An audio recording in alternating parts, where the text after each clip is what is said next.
Cyclone की उत्पत्ति, origin, ठीक है, उष्ण कटिबंधीय चक्रवातों की उत्पत्ति, ठीक है। तो इसकी जो उत्पत्ति है ना, इसके लिए इसमें बहुत विद्वानों का मत अलग अलग है।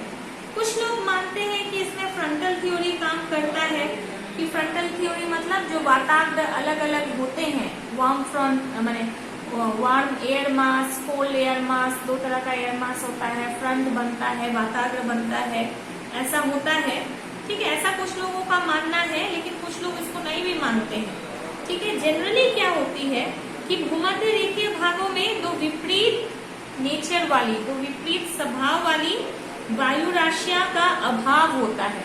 भूमध्य रेखा में तो गर्मी ही है, तो वहां पे वार्म और कोल्ड एयर मास कहाँ से आएगा।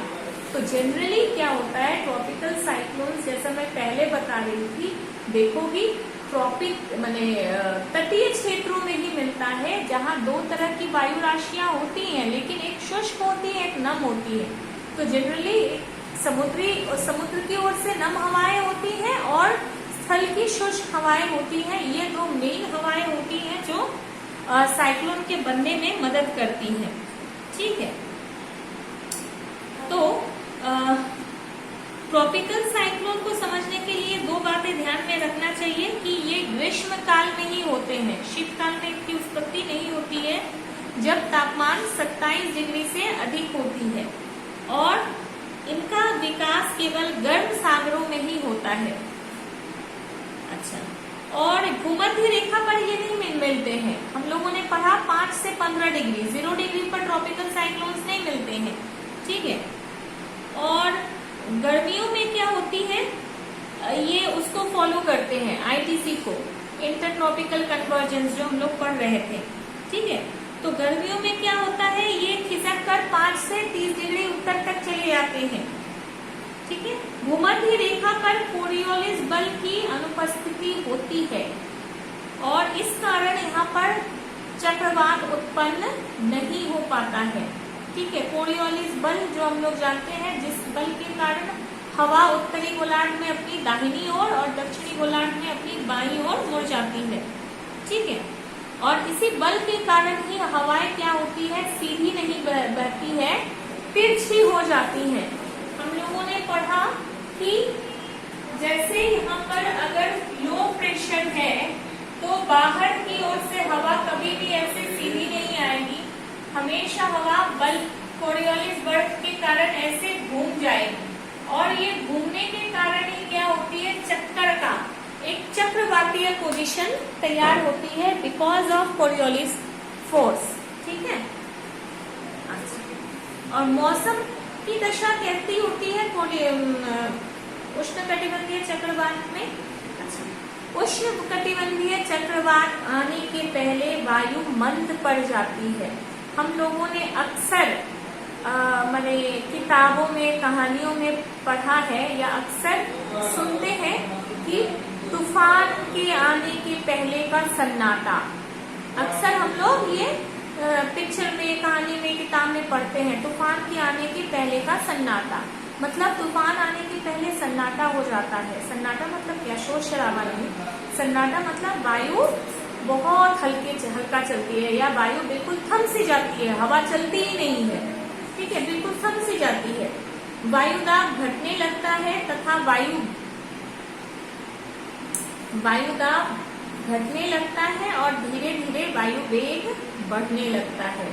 आकाश पर पक्षाभ मेघ मतलब सीरस क्लाउड्स दिखते हैं। सीरस क्लाउड्स बिल्कुल ही घने काले बादल होते हैं। सागर में ऊंची ऊंची तरंगे उठने लगती हैं, और जैसे जैसे ये साइक्लोन नजदीक आने लगता है, हवाएं तूफान का रूप धारण कर लेती हैं, ठीक है। आकाश में काले कपासी वर्षा क्यूमुलोनिम्बस, काले बादल छा जाते हैं, और दृष्टि बिल्कुल ही क्षीण हो जाती है, इतना अंधेरा हो जाता है कि हम लोग को दिखता नहीं है।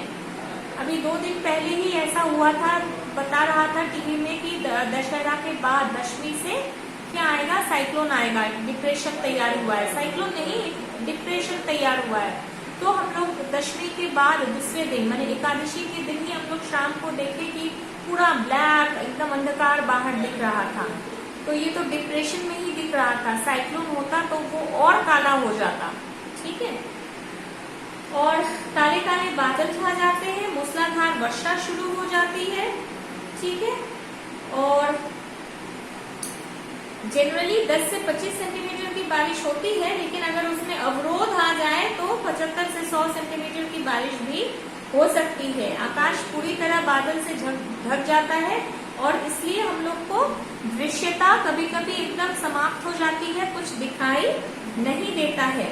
लेकिन ये ज्यादा देर तक नहीं रहता है, कुछ घंटों या कुछ मिनट तक ही रहता है।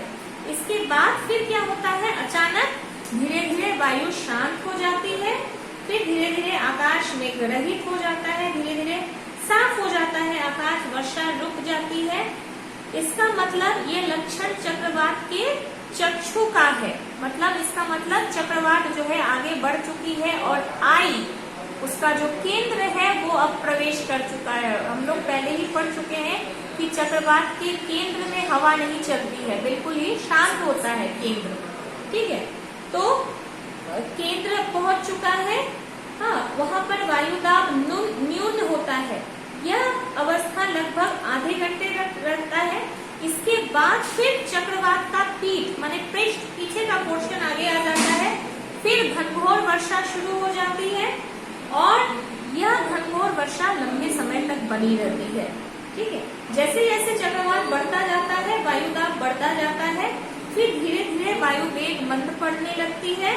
हाँ, और बादल धीरे धीरे छंटने लगता है। इसका मतलब अब चक्रवात खत्म होने के स्टेज पर है। जैसे डिप्रेशन के साथ भी यही चीज है, अभी जैसे डिप्रेशन का चल रहा है। ठीक है, अब धीरे धीरे जो कल से मौसम था, आज शाम के बाद से अब धीरे धीरे मौसम साफ हो रहा है। कल सुबह तक हम लोग क्या देखेंगे कि आसमान साफ हो गया है, मतलब ये जो तैयार हुआ था साइक्लोनिक कंडीशन वो अब धीरे धीरे खत्म हो गया है। जनरली ट्रॉपिकल साइक्लोन 3 से 5 दिन तक रहता है मैक्सिमम। ठीक है, छोटे छोटे साइक्लोन होते हैं तो वो एक ही दिन में समाप्त हो जाते हैं। बड़े साइक्लोन अगर आते हैं, जैसे अम्फान वगैरह आया था, तो उसका इफेक्ट 3 से 5 दिन तक रहता है। ठीक है।